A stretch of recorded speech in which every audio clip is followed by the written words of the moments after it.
The void between stars had a particular kind of silence that Scarth had learned to respect. Not the silence of empty rooms or quiet mornings. This was the silence of absence, of distance so vast that light itself grew tired crossing it, of cold so absolute that even sound forgot how to exist. Scarth had been salvaging the dead corridors of space for 31 years, and in all that time, he had developed exactly one superstition. When the black went too quiet, something was about to change. The scanner chimed at 400 ship time.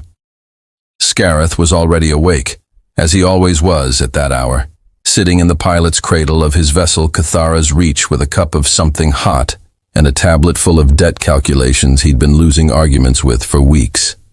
His scales were the dull gray-green of a Voai who hadn't slept properly in days.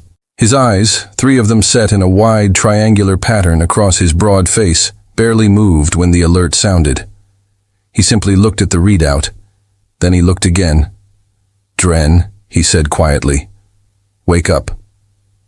His engineer, a younger Vi named Dren, whose scales still held the bright blue of youth, tumbled out of the crew bunk within seconds. Not because Scarth had raised his voice. He hadn't. But because in 31 years of salvaging, Scarth had never called anyone's name at 400, unless what he'd found was worth waking up for. He looked at the scanner. His mouth opened, closed. That can't be right." "It's right," Scarth said. The third crew member, an older female named Veith, who served as both medic and weapons specialist, appeared in the doorway a moment later. She looked at the display. She looked at Scarth. She looked at the display again. "That's a human ship." "That's a Terran siege dreadnought," Scarth corrected. And there was a reverence in his voice that didn't entirely suit a man who prided himself on sentimentality toward nothing. Specifically, if those markings are reading correctly, that is USCS Iron Meridian registered to the Tan Federal Navy. He paused. "Which ceased active operations approximately 130 years ago." "Then what?" Dren said slowly. "Is it doing here?" None of them had an answer. The ship drifted in the debris field of what old charts called the Korath Vale, a stretch of space littered with the fossilized wreckage of a war that had been over for longer than any of them had been alive. The battles fought here had passed into something between history and legend. Most species that traded and lived in this region knew the stories, the way children knew old myths, enormous, vague, and impossible to fully believe. But here in the cold light of their scanner was evidence that some myths had mass, had hull markings, had a registration number that matched no destroyed vessel in the public record, because officially Perteran Federal Navy documents 2 centuries old. The Iron Meridian had been lost, not destroyed. Lost with all hands at the Battle of Korath's Vale. Scarth set down his cup, began calculating an intercept course. "We're going in," he said. It wasn't a question. Dren made a sound that was half protest. "It's a military vessel. There are protocols about the Navy that built it hasn't existed for a century," Scarth said, which ended that particular argument before it could breathe. VPH was already moving toward the weapons locker, not to arm for combat simply because she was the kind of person who liked to have options. Scarth appreciated that about her. They crossed the debris field carefully, threading Cathara's Reach through drifting fragments of ancient battle pieces of ships that had once belonged to half a dozen species, all of them reduced by time and vacuum to abstract sculpture. Scarth had picked clean a dozen wrecks in this field over the years. He knew its geography, the way a man knows a room he has walked through in the dark. But the Iron Meridian was something else entirely. It grew on their screen slowly, the way a continent grows when you approach from sea. Its scale became real in increments, each one more humbling than the last. At 10 kilometers, it was large. At 5, it was enormous. At 2, it was incomprehensible, a mountain of scored, blackened, brutalized metal that had somehow refused to die. The hull was pocked with impact craters, some of them the size of Scarth's entire ship. Scoring from directed energy weapons ran in long diagonal burns across whole sections of the superstructure. One of the aft weapon batteries was simply gone, sheared away at the base.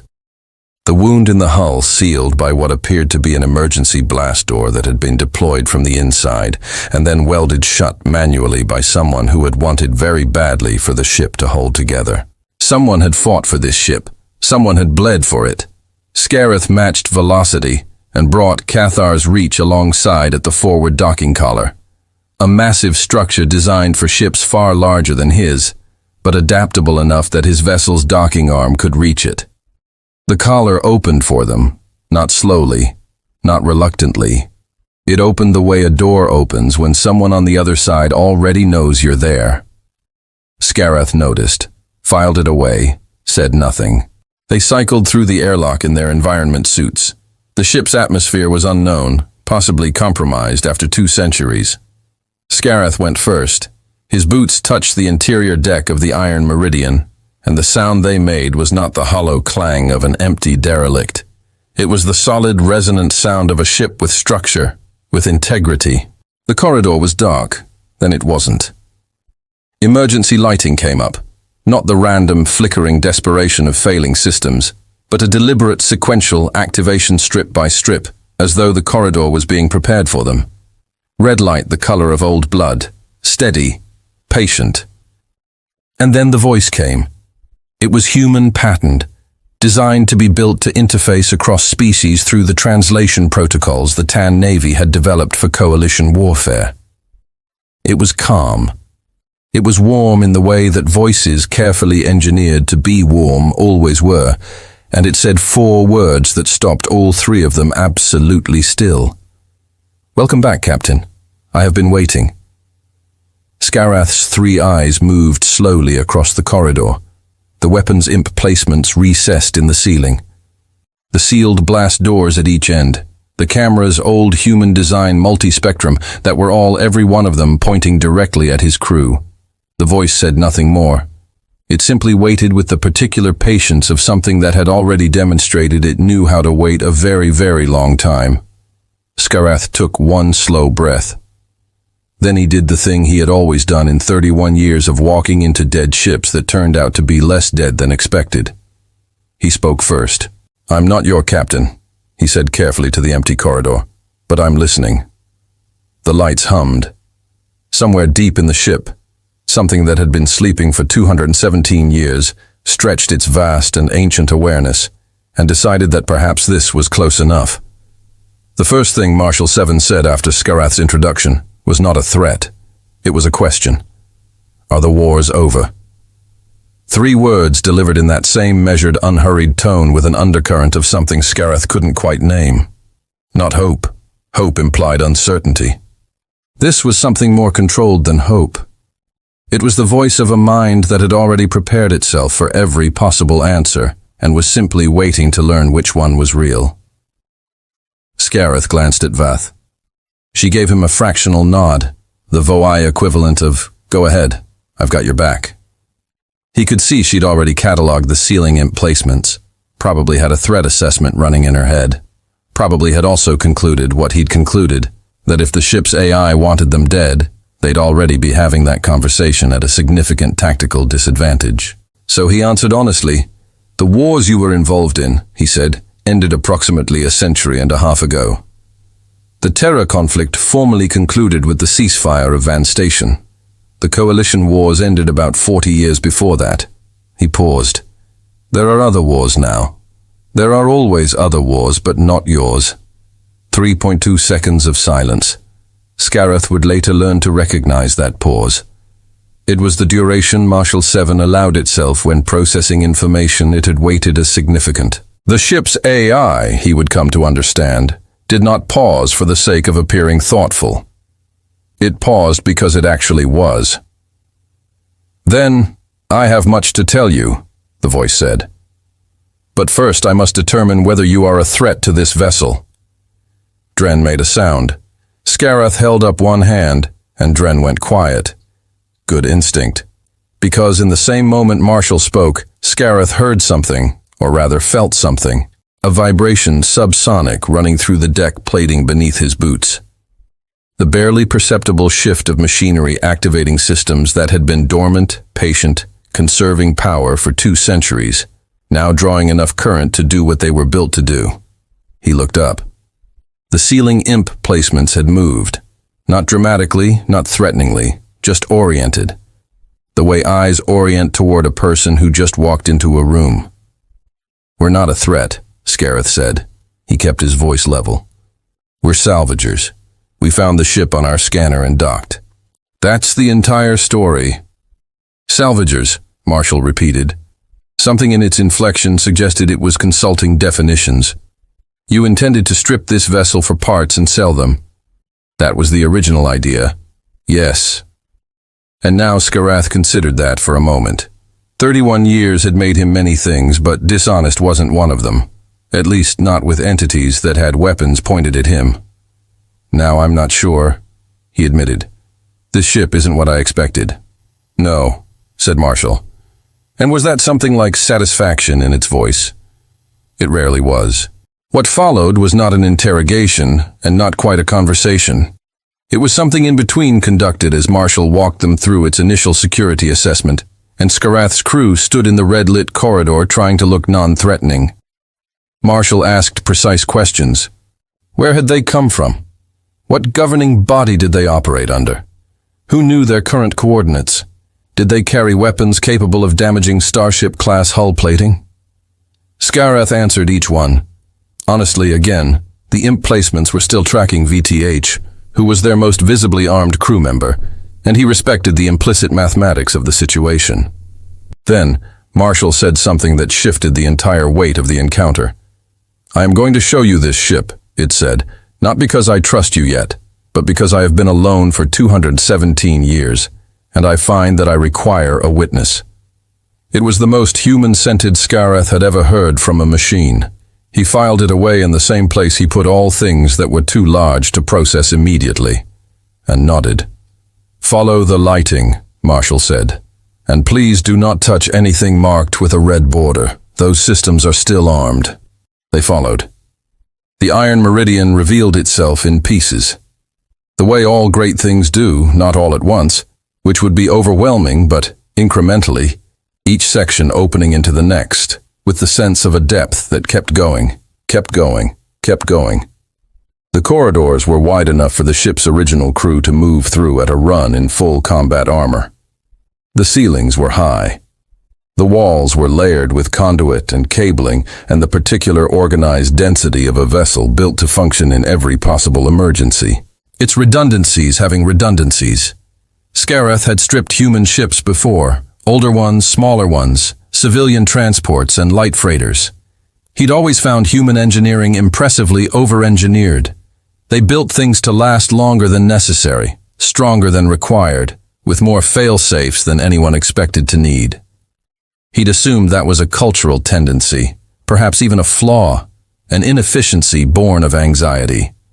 Walking through the iron meridian dismantled that assumption completely.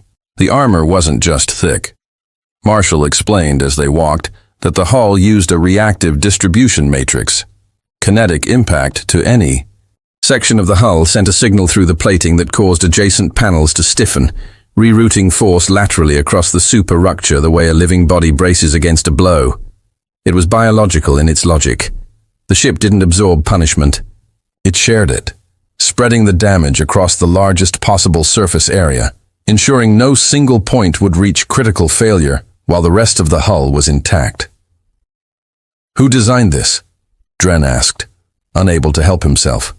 He was touching a section of wall plating with the reverent disbelief of an engineer confronting something he wants very badly to take apart and understand. The primary hull engineer was a woman named Dr. Petra Vance.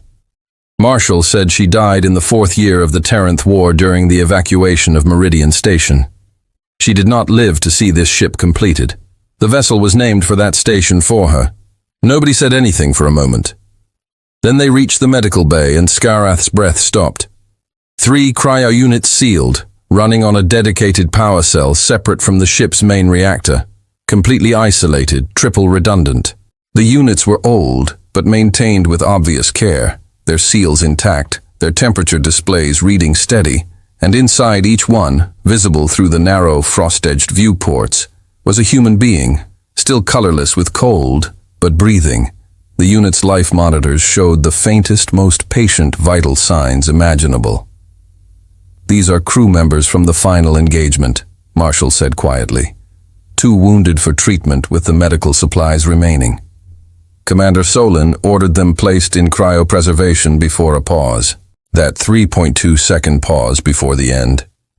"I have maintained these units continuously for 217 years. The dedicated cell has enough reserve for approximately 40 more years of operation." Scareth stood at the viewport for a long moment, looking at the sleeping face of a human being who had gone to sleep in a battle and was waiting to wake up when it was over. "She ordered you to take care of them," he said. "Not a question." "She ordered me to take care of all of them," Marshall said. "I did what I could." It was the first time Scareth heard something in the AI's voice that he didn't have a word for in any language he spoke. He would think about it later, lying awake in his bunk aboard Cathara's Reach, and eventually he would decide the closest word in his language was the one his people used for the particular grief of someone who has kept a promise perfectly and still feels they have failed. By the 3rd hour of the tour, Dren had stopped speaking entirely. This was remarkable. Dren was not, by nature or habit, a quiet person. He filled silences with technical observations and rhetorical questions, and the occasional complaint about things that had nothing to do with the current situation. It was a nervous habit. Scareth had long ago decided Dren's way of asserting his presence in spaces that made him feel small. The Iron Meridian had apparently made him feel so small that language had simply stopped working. Scareth understood. He was feeling it too. That specific humbling pressure of being in the presence of something built by minds that had thought harder about certain problems than you had. He had seen impressive ships. He had stripped apart vessels from a dozen civilizations, had handled components built by engineers whose names were now studied in universities. But this was different, and the difference was difficult to articulate except through its effect. A steady, accumulating recognition that the people who built this ship had known something. Marshall walked them through the weapons bay. The primary batteries were offline, had been for the duration of the ship's long sleep, but Marshall activated each system's diagnostic display as they passed, pulling up specifications on the wall screens in crisp, precise text. Scareth read them with the practiced eye of someone who'd bought and sold enough salvage to know what numbers meant in practical terms. He read them twice to make sure he hadn't misunderstood. The targeting system stated precision millimeter accuracy at 10,000 kilometers wasn't a design specification from an engineer optimist. It was a verified performance metric from field testing. Dozens of engagement records logged by Marshall in its meticulous record-keeping showed the weapons performing at or above that threshold in actual combat conditions, firing through debris fields through electromagnetic interference against targets using active countermeasures. The targeting architecture was rebuilt 3 times before Commander Solon was satisfied. Marshall said with something that in a person would have been called fondness. She had a particular philosophy about weapon systems. She believed that a weapon that missed was worse than no weapon at all because it revealed your position while accomplishing nothing. She prioritized accuracy over rate of fire, precision over volume. "And the Kreth Vaughn?" Scareth asked. He knew enough history to know the Iron Meridian had faced them. "They disagreed with her philosophy," Marshall said repeatedly, at significant cost. They moved deeper into the ship. The engineering section was a cathedral of organized complexity. The kind of space that communicated through its sheer density of thought that the people who designed it had sat with problems for a very long time before arriving at solutions. Every conduit had a backup. Every system had a failover. Every critical junction was accessible from at least 3 different approach routes, so that a crew member fighting their way through a damaged ship could always find another path to what needed fixing. Dren finally broke his silence in front of the reactor housing. He stood there for nearly a full minute, reading the technical displays Marshall had activated, and then he turned to Scareth, with an expression that Scareth had only seen on him twice before. Once when he'd found a cache of pre-war navigation crystals worth more than the ship, and once when his daughter had been born. "I don't know what this is," Dren said. "It's a reactor," Skarath said. "I know it's a reactor," Dren said with the strained patience of a man being profoundly literal in the face of profound wonder. "I mean, I don't know how it works, the principles it's running on. I've never seen this design. I've never heard of this design." He looked at the housing with something approaching reverence. "How old is this?" "The reactor design was classified," Marshall said. "I'm not certain whether that classification has any legal force remaining given the circumstances, but I will say this. It was the last major engineering achievement of the Tan Federal Navy's Research Division. It was installed on 12 vessels of the Siege Dreadnought class. As far as I am aware, the Iron Meridian is the only surviving vessel of that class."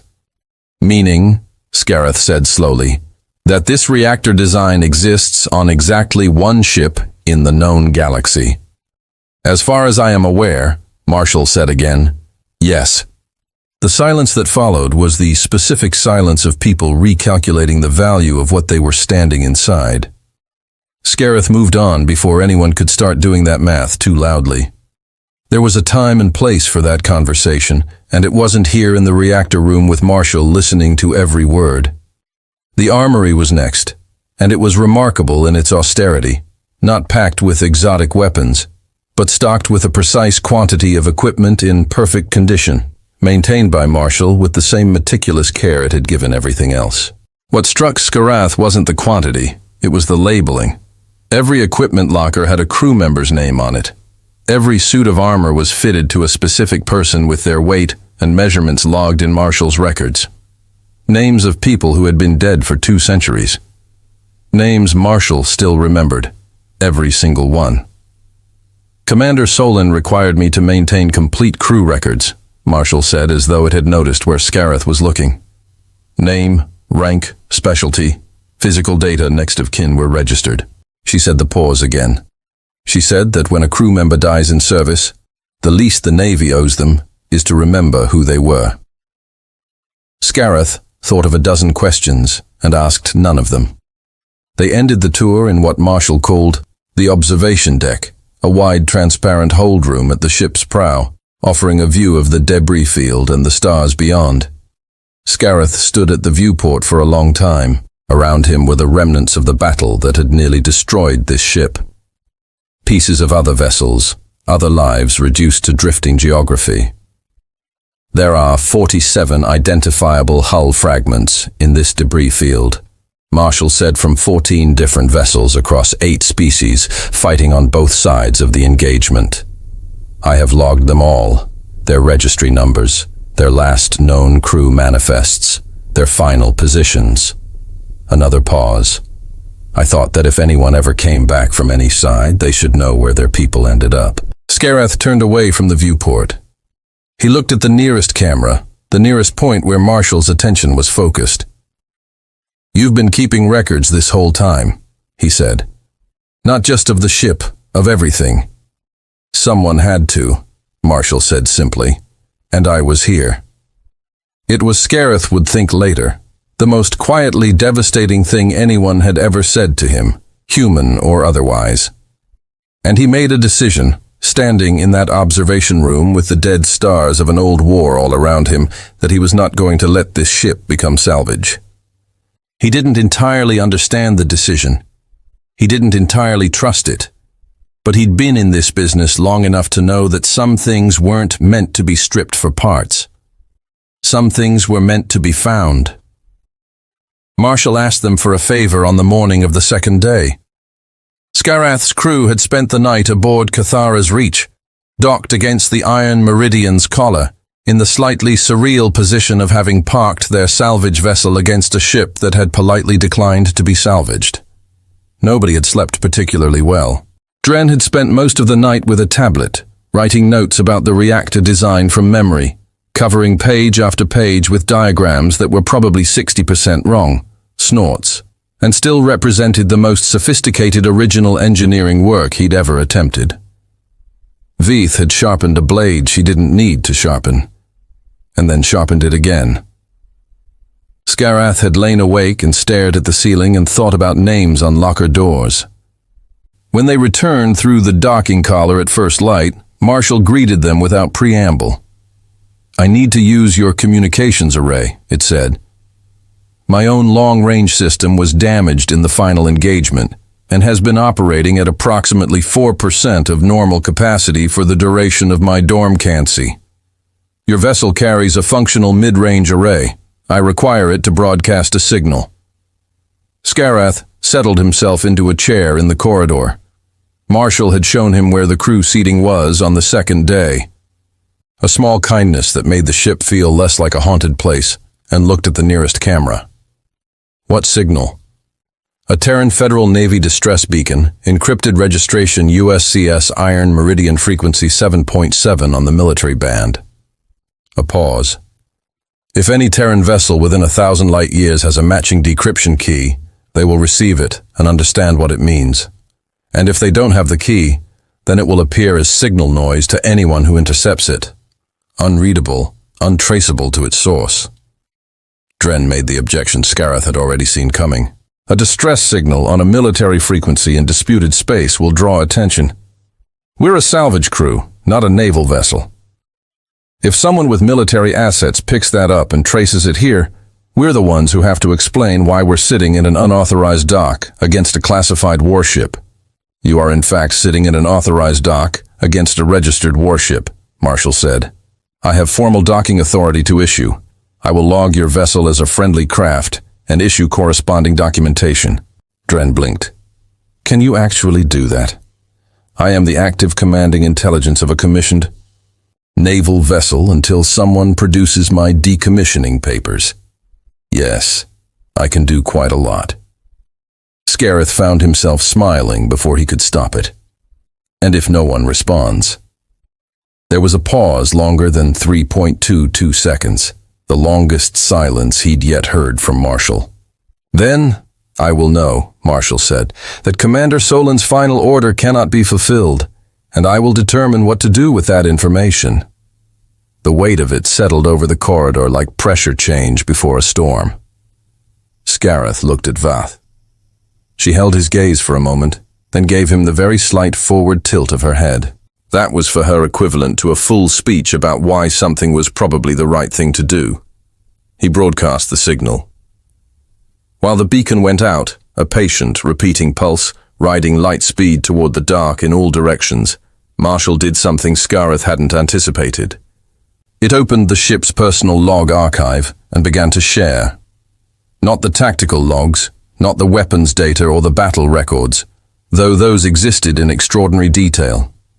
The personal logs, Commander Yara Solin's entries, recorded across the 3 years the Iron Meridian had been operational before the Battle of Korath's Vale. They were not the logs of a mythic figure. They were the logs of an exhausted woman.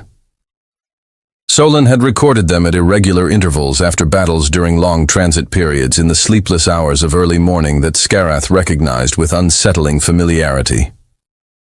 Her voice on the recordings was rougher than he'd imagined, with a dry, sardonic edge to it that surfaced, especially in the entries she'd made after political decisions she disagreed with.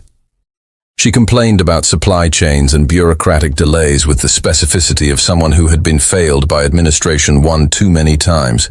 She talked about her crew members by name in the familiar shorthand of someone who knew them well enough to worry about them individually, rather than collectively. She talked to Marshall directly conversationally. The way you talk to someone whose company you've come to rely on without quite noticing it happening. "Marshall, I think Petty Officer Osai is heading for burnout. One entry recorded, he's been running double shifts for 3 weeks, and he's starting to make small errors on things he wouldn't normally get wrong. What's his sleep log look like?" And Marshall's response archived alongside it. 11 hours in the last 4 days, Commander. I have been monitoring. Pull him off the rotation tomorrow. Give him a long sleep and reassign him to something low stakes for a week. Don't make it look like I noticed he'll argue about it." "Understood. I have already drafted a duty adjustment that frames it as an equipment calibration assignment." A pause on the recording, then Solin's voice quieter. "What would I do without you, Marshall? Considerably more of your own paperwork, I imagine." Her laugh on the recording was the laugh of someone who was genuinely, simply amused. Real. Completely real. Scareth listened to 23 of these logs over the course of the day. The picture they assembled was of a relationship, strange, unprecedented, but entirely genuine, between a human woman and the intelligence she'd been assigned to work with, that had grown across years of shared difficulty into something neither of them seemed to have a proper word for. And then the final log recorded after the last engagement, after the ambush that had killed most of the crew, crippled the ship, left Solon alone with her wounded, and her AI in a battle group that had given them up for lost. Her voice was different in this one, flatter, more careful. The way voices get when the person speaking them is holding themselves together through sheer effort of will. Marshal, record this for the archive. Formal command decision. Commander Yara Solon, USCS Iron Meridian. I am ordering full dormcancy protocol. All non-essential systems offline. Weapons to standby. Reactor to minimum. We are going to be very, very quiet until someone comes to find us. A breath. Oh, Secura and Dantho are in cryo. Their units are stable. You'll watch them. Marshal's archived response. I will watch them. Commander. Good. Her voice cracked once very slightly, then steadied. I'm going to start a log for whoever finds you, in case things get complicated before they arrive. I'll put everything in there. Everything they'll need to know. Commander, don't. A pause. Just keep the lights on. Keep the cryo units running. And when someone comes, make sure they understand what this ship is. I will make sure they understand, Marshal said. The log ended there. Scareth sat quietly for a long time after it finished playing. Then he asked the question he'd been holding back for hours. How did she die? Quietly, Marshal said, in the medical bay 8 months after the dormcancy order, she had been injured in the final engagement internal damage that our remaining medical supplies could not fully treat. She managed it for as long as she could. The pause. She spent the last days updating the archive, writing letters to the crew members in cryo for when they woke. She did not complain. She planned a longer silence. I talked to her, Marshal said, until she couldn't respond anymore. Then I kept talking for a while after. I thought perhaps it seemed wrong to stop. Scareth had no words for that. He suspected, in fact, that no words had ever been built for that specific shape of grief. He stayed with it anyway, in the red-lit corridor of a ship that had loved its people, and waited with Marshal for the stars to answer. The answer came from the wrong direction. On the morning of the third day, Cathary's Reach's external sensors picked up a drive signature, fast military pattern approaching from the inner system at a speed that left no ambiguity about intent. Whoever was coming wasn't browsing. They had a destination and a timeline. Scareth was back aboard his own ship when the contact resolved into an identifiable profile on his scanner. He stared at the readout, with the particular stillness of a man who has in 31 years of pushing his luck in empty space. Finally pushed it somewhere uncomfortable. Krivon Patrol Cruiser Hegemony Designation Combat Class. Marshal, he said through the open comm line they'd established between the ships. We have a problem. I am aware.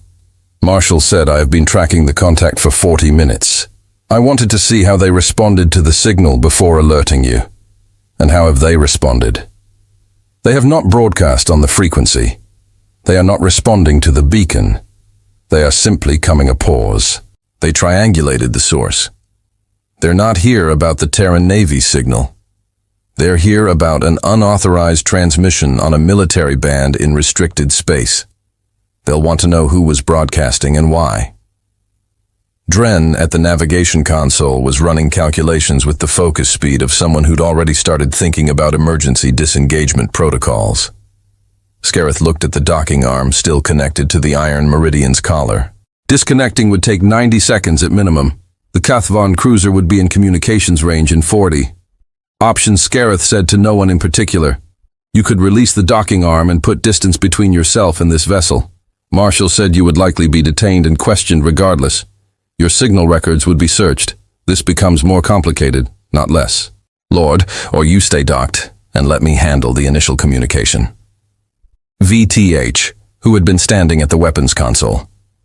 They had weapons technically, though comparing them to a Krivon cruiser was the kind of comparison that was more philosophically interesting than practically useful. Turned to look at the comm panel. Let the 200-year-old Warship's AI handle the diplomacy, she said flatly. I have 17 years of active engagement records against Krivon forces. Marshall said, I understand their military communication protocols quite thoroughly. Scareth decided, Don't start anything. He said, I mean that. I never start anything, Marshall said with an inflection that Scareth was starting to recognize as its version of dry humor. I finish things. There is a distinction. The Krivon cruiser came in sharp and fast, dropping out of its approach burn with military precision and held position at 600 kilometers, close enough for weapon lock, not close enough for any reasonable interpretation other than deliberate positioning. They were professionals. The communication request came through on standard hegemony military frequency. Scareth routed it through both ships simultaneously, his own comm panel and Marshall system, and opened the channel. The Krivon commander appeared on screen. Scareth had dealt with Krivon merchants and administrators before. He knew their species' face structure, the chitinous plating that covered most of their upper body and head, the compound eyes that caught light in unsettling ways. This commander, the designation on his uniform red commander veil, had the flat controlled affect of a military professional, accustomed to having conversations in which he held structural authority. Then his eyes moved past Scareth, past Cathara's reach, to the thing they were docked against. Something happened to his expression. It was subtle. A Krivon musculature didn't allow the same range of display as mammalian species, but Scarth had learned to read the micro-movements in their chiton framing, the slight tension in the orbital plates around Vale's eyes, the fractional adjustment of his posture. Commander Vale knew what he was looking at. Salvager Vale said his translation device, rendering his voice in the clipped, efficient cadence that Krivon officers always seem to land on. Identify yourself and explain your presence in hegemony territorial space. Explain also why you were broadcasting on a TAN federal military frequency. Scareth opened his mouth. Marshall spoke first. Its voice came through both ships' comm systems simultaneously, and, to Scareth's ear, something in it had changed. It had shifted to a register that was harder, more formal, carrying the specific weight of an authority that expected to be recognized. This is Marshall 7, active commanding intelligence of USCS Iron Meridian *, registered warship of the TAN Federal Navy, hull classification TFN SD-07. You are addressing a commissioned military vessel of sovereign Terran registration. The salvage vessel * Cathara's Reach is docked under my formal authority. The transmission was mine. The frequency is mine by right of registration. The silence on the channel lasted long enough to be significant. Vale looked at the Iron Meridian at the hall markings, the registration numbers, the impossible reality of a 200-year-old dreadnought with its running lights on and its AI talking on an active comm channel. Then he did something that told Scareth everything he needed to know about how seriously the Krivon took this moment. He looked away from the screen to someone off camera and spoke briefly in his own language. Scareth's translator only caught fragments. Verify the registry and cross. Reference the whole class. The response from off camera was very quiet, very brief. Vale looked back at the screen.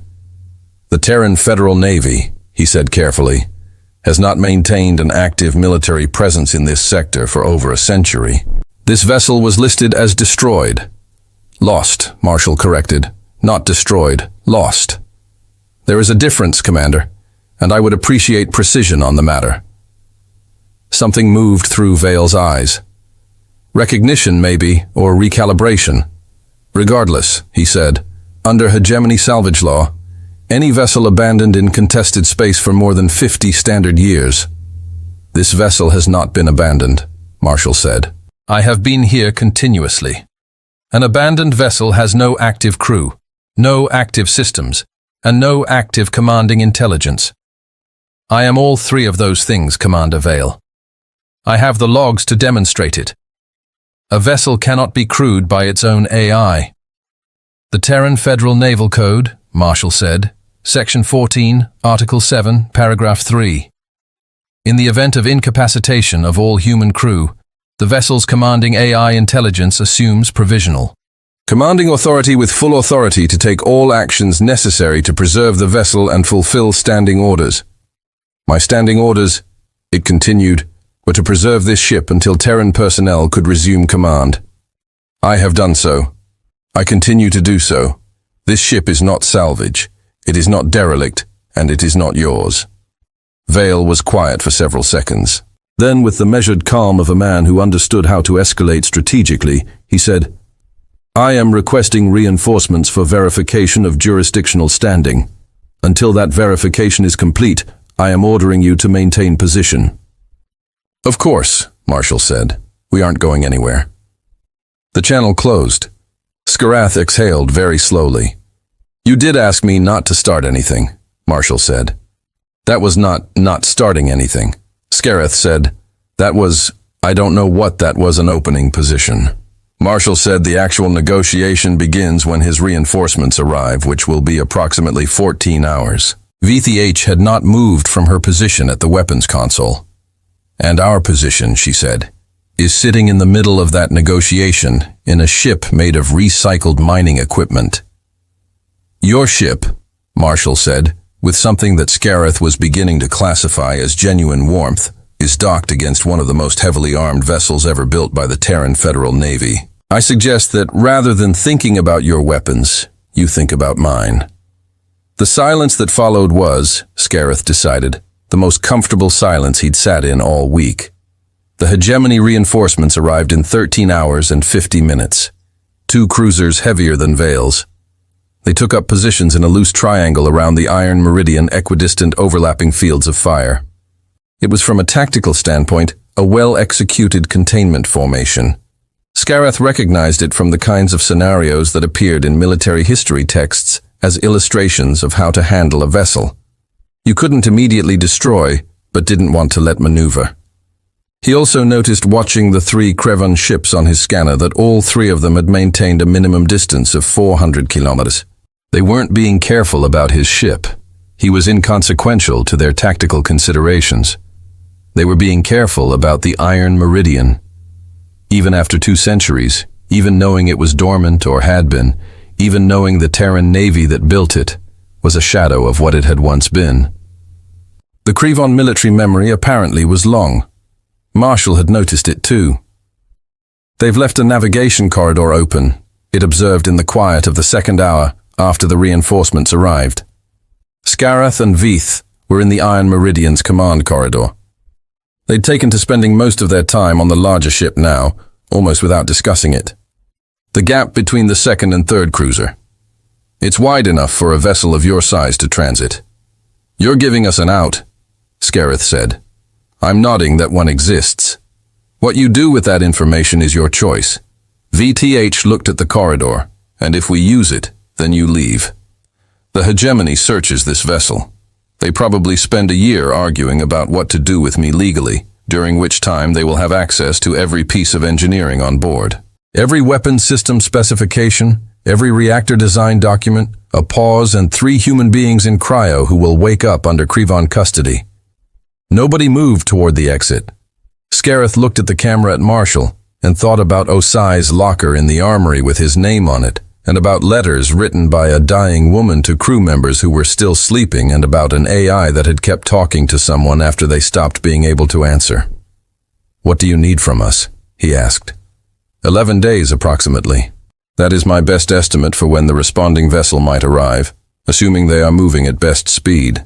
I need this ship to remain out of Krevon hands for 11 days. That's a long time to hold a position against 3 cruisers. I'm not suggesting you hold a position, Marshall said. I'm suggesting you help me talk. You're a salvager. You negotiate. You read people. You find what they want, and offer them a version of it that costs you less than they expected to take. Another pause. I have spent 200 years alone. I am very good at thinking. I am less practiced at the particular skill of making other people believe they've been heard. It was such a specific, honest self-assessment that Scarath felt the unexpected urge to laugh. He managed not to. "You're asking me to be your diplomat. I am asking you to help me protect this ship for 11 days, using words rather than weapons. The weapons are here if words fail, but I would prefer not to use them." "Why not? You could probably take all three." The pause this time was different, thoughtful. Commander Solin's standing orders were to preserve this vessel and its crew until Terran personnel could resume command. Opening fire on 3 hegemony cruisers in disputed space would accomplish the first objective and complicate the second enormously. "I was built to win battles, Scarath. I was ordered to come home. Those are different things." Scarath held that for a moment. Then he nodded. The negotiations began that evening, Scarath as intermediary, relaying between Marshal and a Krivon political officer named Assessor Denth, who had arrived on one of the reinforcement cruisers expressly for this purpose. Denth was older than Vale, more patient, and came at the problem from a different angle. Not military authority, but legal authority, which was, in Scarath's experience, a much more dangerous thing to argue against. Den's case was logical. The hegemony controlled this sector under 3 post-war treaties. Derelch vessels in controlled space were subject to hegemony salvage law. The Tan Federal Navy had no recognized presence here. "The Treaty of Kale's Point," Marshall said when Scarath relayed the argument 1983 by the Terran Standard Calendar Article 12, "designates the Kororith Vale debris field as permanent neutral space preserved for memorial and salvage rights under joint species oversight specifically because of the volume of multi-ECs remains from the engagement that took place here." The hegemony was a signatory. Scarath relayed this to Denth. Denth went quiet for a longer time than was comfortable, then said he would need to verify that. He verified it. It was accurate. The legal argument shifted to the status of the AI itself. Could an artificial intelligence constitute an active crew? Did its continuous operation genuinely prevent the ship from being classified as abandoned? Article 7 of the Interstellar Vessel Sovereignty Compact, which the hegemony ratified in 2040, won by Terran standard. Marshall began and then kept going for approximately 12 minutes, citing treaty texts with the particular exhausted patience of a legal system that had been given 217 years to read everything. Scarath, sitting in the middle of this, relaying arguments back and forth through a channel that was being monitored by 3 warships, thought, "This is the strangest thing I have ever done for money." Then he corrected himself. He was doing it for free. He wasn't entirely sure when that had happened. On the 4th day of the standoff, Marshall asked Scarath to come to the medical bay. His crew was already gathered there. Dren with his tablet still scribbling. Veeth standing at parade attention the way she always did in spaces that required her to not know what to do with her hands. The cryo units were lit. Marshall had run diagnostics on all 3 again. It ran them every 6 hours, had done so for 200 years. "I want to wake one of them," Marshall said. Scarath looked at the units, the sleeping faces. "Is that safe without proper medical?" Petty Officer Osai's injuries were the least severe of the 3. His cryo unit's revival diagnostics indicate readiness. "I have synthesized what I can from the medical stores." A pause. The revival protocol requires human intervention at the final stage. The manual override the physical mechanism. "I cannot do it without hands." Scarath looked at his own hands, then at Dren and Vath. "Walk us through it," he said.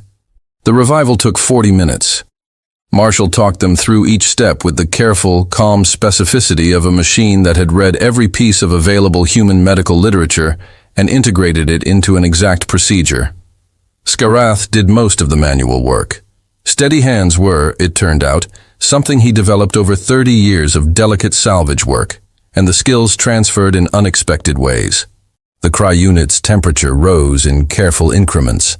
The vital monitors shifted from the glacier slow rhythms of deep preservation to something that more closely resembled a living being asleep. And then Petty Officer Dran Osite, young, dark-skinned, sharp-faced, wearing a tan Federal Navy uniform 2 centuries out of date, took a sharp breath that was not medical process and was not measured by any monitor. It was a gasp, the first breath of a man who had been underwater for 200 years.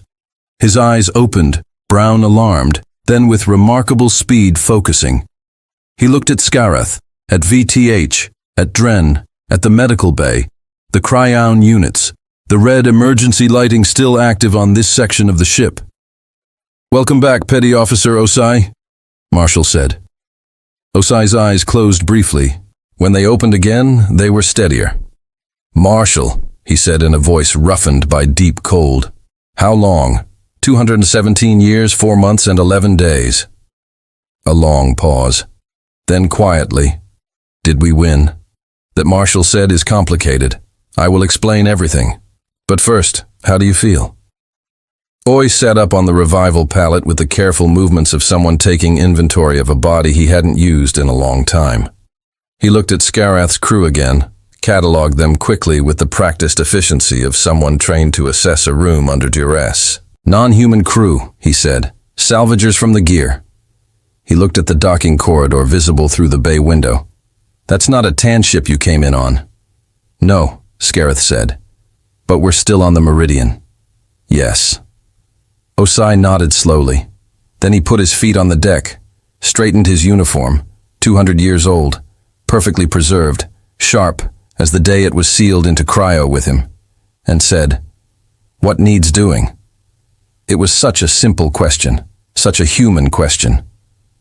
Scareth stared at him for a moment, slightly undone by it. "Quite a lot," Marshall said.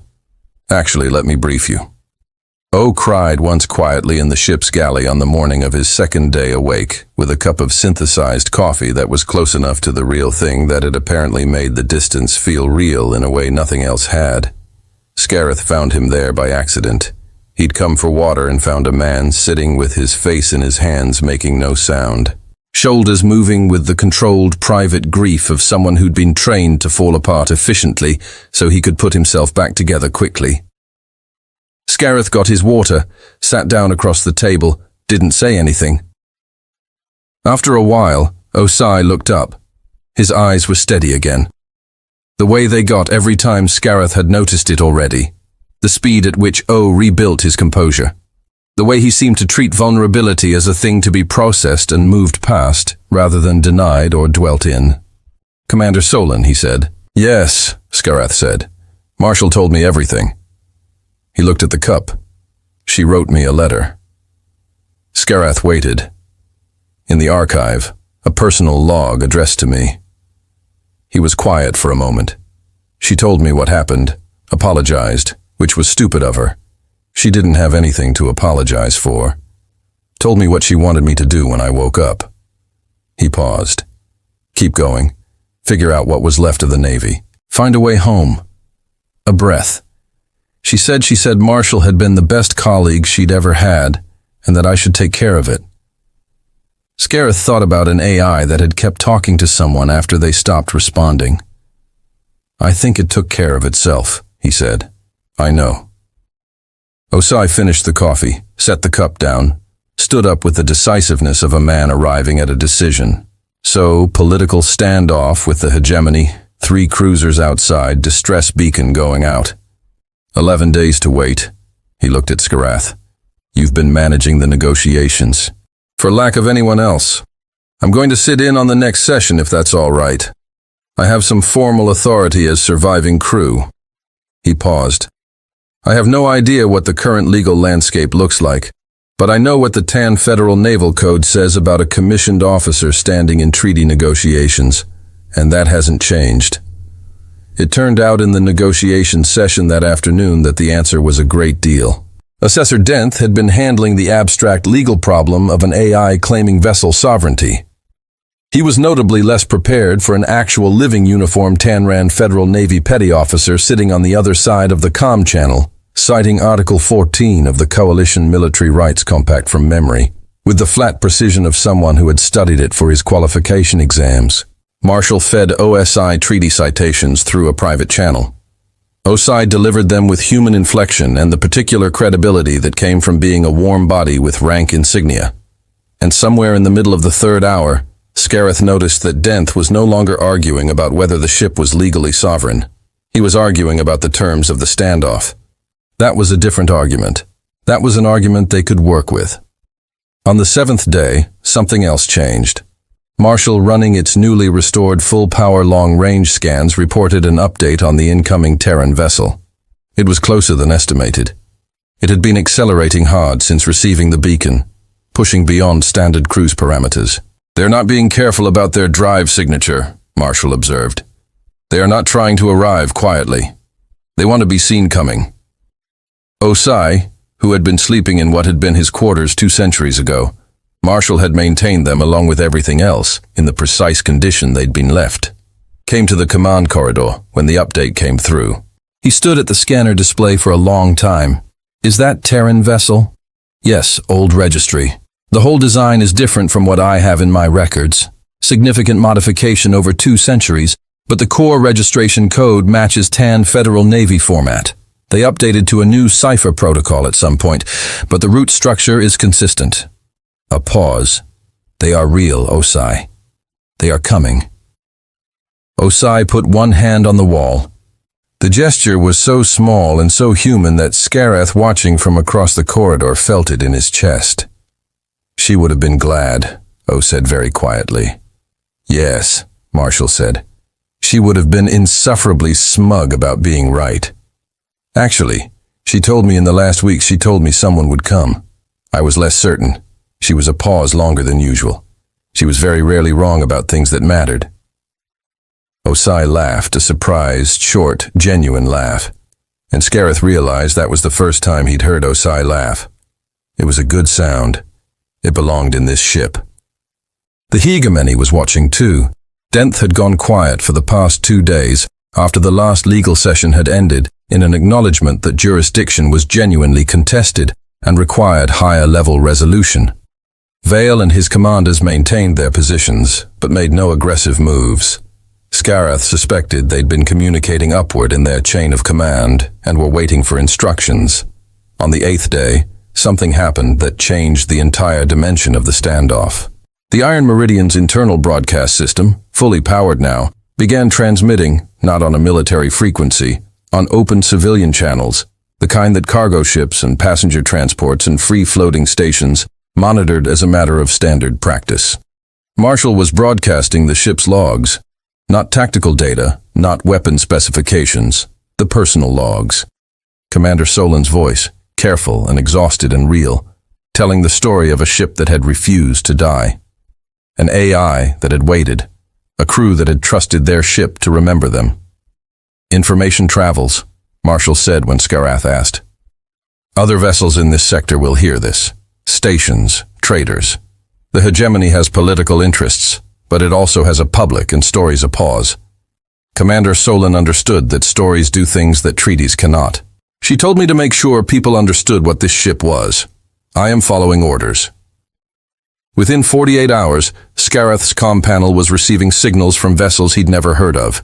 Traders and civilians who'd been monitoring the open channels, asking if the broadcast was real, if the ship was real, if the crew had been found. Veyeth fielded them steadily with an efficiency that surprised Scareth until he remembered she was at her core, a professional. The Hegemony Political Office sent a sharply worded message about unauthorized broadcasting. Marshall sent back a very politely worded acknowledgement that the Kororeth Vale neutral zone had no broadcasting restrictions for civilian frequencies per Article 8 of the Memorial designation.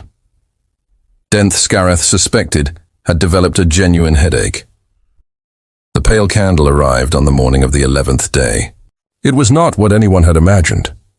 Scareth, with the particular bias of someone who'd spent the past 11 days next to a siege dreadnought, had perhaps unconsciously expected something comparable, a military vessel, weapons and authority, and the organized force of a recovering empire, something that matched the weight of the moment. The pale candle was a converted research vessel, maybe a quarter the size of the Iron Meridian. Its hull was the sand-colored white of old tan civilian construction, modified over the years with equipment clusters and sensor arrays that gave it the slightly cluttered look of a ship that had been used thoughtfully for a long time. It was not armed, or not obviously. It moved with the careful confidence of a crew that knew exactly what it was doing and had made their peace with being small in the company of very large things. It transmitted on the military frequency first, the correct decryption key, perfectly matched, and then on open civilian channel in a voice that was warm and slightly out of breath, as though the person speaking had been running. USCS Iron Meridian, this is RV Pale Candle, operating under TAN Continuance Charter. We received your beacon. We are here. Please respond. Oza responded. He'd been standing in the command corridor for 2 hours, dressed in his uniform, pressed somehow. Scareth never found out how waiting with the stillness of a man who knew something was about to end and wasn't sure what would be on the other side of it. When the channel opened, he didn't deliver a formal report or a military acknowledgement. He said simply in a voice that was almost entirely steady, "Pale Candle, this is Petty Officer Drano Sai, USCS Iron Meridian. We copy." It's good to hear a TAN voice. A silence on the channel, then a laugh, short, surprised, deeply felt. "Petty Officer, you have no idea we'll be docked within the hour. We're coming." The hegemony response was immediate. Commander Vale, who had maintained professional silence for the past 4 days while Denth handled negotiations, came back on the military channel with the flat, careful tone of someone reassessing a situation in real time. The Pale Candle, it turned out, was carrying more than crew. It carried documentation TAN Continuance Charter, registered with the Interstellar Legal Compacts, neutral arbitration body 14 years ago, establishing the TAN Federal Navy's legal continuance, its vessel registry rights, its territorial claims under historic treaty. Small print and large consequence, the kind of paperwork that took years to assemble and was worth precisely what you needed it to be worth in the moment you needed it. Which was this moment. Exactly this moment. Denth reviewed the documentation in the 3 hours it took the Pale Candle to dock. Then he contacted Skarath, not Marshall, not Osai, but Skarath specifically, which said something about how Denth had come to understand the dynamics of this particular gathering. "The documentation is in order." Denth said, "I know." Skarath said, "The Hegemony's position on territorial jurisdiction in the Korath Vale remains." "I know that too." Skarath leaned forward.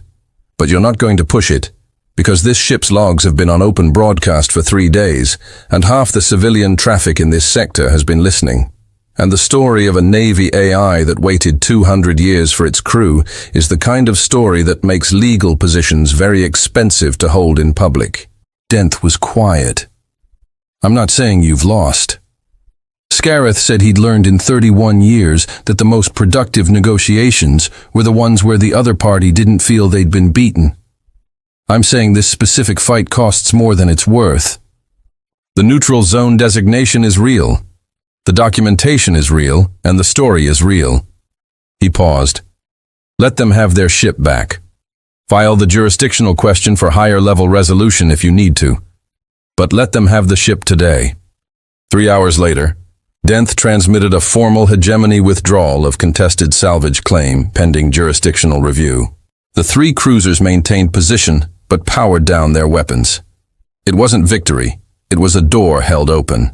That was enough.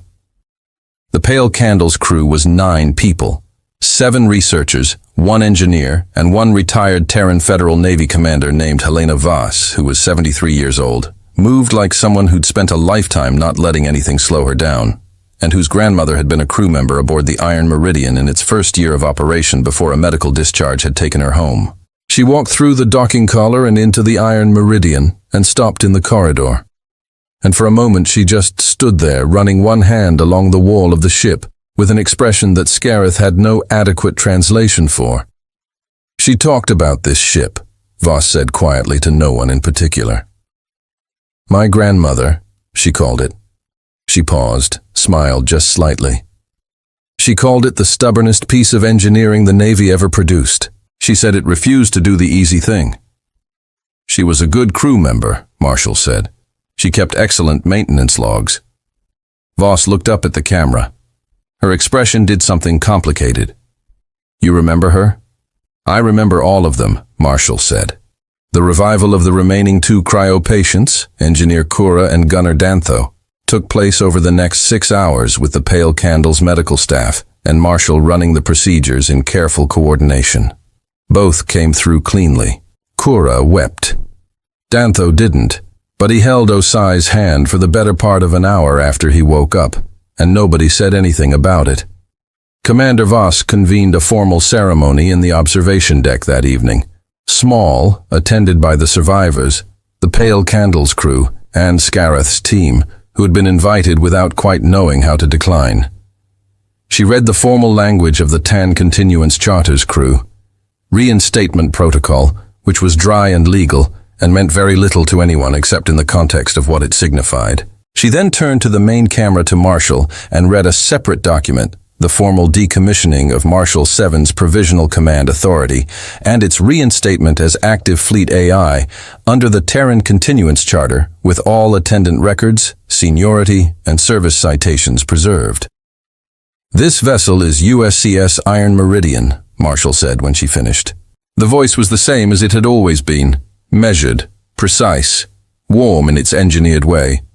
But something in its cadence was different, something that Scareth, who had spent 11 days learning to read it, recognized as an exhale. I am Marshall 7, active commanding intelligence, Tan Federal Navy. Standing orders fulfilled. Crew returned. A pause. She would be pleased. Nobody needed to ask who she was. Scareth's salvage rights were negotiated the next morning. A portion of the identifiable battle debris in the Koreth Vale, stripped under license, worth enough to clear his outstanding debts with significant remainder. Commander Voss had been prepared to argue. Scareth had asked for less than his legal maximum, which surprised her. You could take more, she said. I know, he said. She looked at him for a moment, with the appraising expression of someone revising an assessment. The negotiations kept this ship out of hegemony hands for 11 days. We had a good position, Scareth said. Marshall had prepared for 2 centuries. You cared, Voss said simply accurately. Don't undersell it. Scareth didn't have a response to that, so he shook her hand, a gesture he'd learned from watching Osai, who'd explained it was a human custom and seemed to find it grounding to perform, and went to say his goodbyes. O walked him back to Cathair Reach's docking collar. The 2 of them stood in the corridor for a moment, without quite finding the words, which Scareth had noticed was what happened when the words were too large for ordinary conversation. Where will you go? Scareth asked. Home, Oi, said then, with a slight frown. I don't know where that is yet. 200 years it's a long way from what I knew. He was quiet for a moment. But the ship's going back to Tan space and the crew is here and Marshall's here. He looked at the corridor walls around him. That's enough to start with. Scareth nodded, extended his hand the way Osai had shown him. Osai looked at it for a moment, and then shook it, and his grip was warm and firm, and felt Scareth thought like a promise someone intended to keep. He walked back through the collar, felt Cathar's reach close around him, familiar, small, safe in its smallness. Dren was already at the nav console. Vth was in her chair with the blade she didn't need to sharpen, sharpening it. Well, Dren said. Well, Scareth agreed. We're going to be telling this story for the rest of our lives. Yes, nobody is going to believe us. No, Scareth agreed. He settled into the pilot's cradle, began the disengagement sequence, watching through the viewport as the Iron Meridian's docking collar released its hold on them, careful and deliberate, the way it had received them. But it's a true story. Those are always the best kind. The Iron Meridian powered its engines for the first time in 217 years. Scareth watched from 200 Dalometa as the great ship moved slowly, initially feeling its way back into motion, like a creature waking from long hibernation, and then with growing confidence with the deep resonance rumble that carried even through vacuum as vibration in the hull around him. Its running lights were all active, Its weapons were stowed, its scars, centuries of them. Badges of every battle it had survived, and everyone it had refused to lose caught the distant starlight. It was the most beautiful thing Scareth had ever seen. Marshall's voice came over the open channel unprompted, not to Scareth specifically, just transmitted to the hegemony cruisers still watching. To the civilian vessels in the sector that had been listening to the open, unaddressed dark. USCS Iron Meridian, all crew aboard, all systems nominal, returning to port. A pause. The watch is over. The Iron Meridian made port 6 weeks later. Its arrival was broadcast on 17 different networks across 4 species. Historians argued for years about what it meant legally, politically, militarily. Philosophers argued about what it meant for the definition of loyalty, of personhood, of what it means to keep a promise. Scareth paid off his debts. Dren published 3 academic papers that he had no credentials to publish, which were nonetheless taken seriously because the data in them was real. VTH bought a better ship. Osaikura and Dantho built new lives in a world 2 centuries removed from the one they'd left. They never stopped being crew of the Iron Meridian Asterisk. Neither did Marshall. Some ships don't retire. They just wait for the right people to find them. And some promises last longer than the people who made them. Carried forward across the dark in the years by the stubborn and the loyal, and the ones who refuse to stop.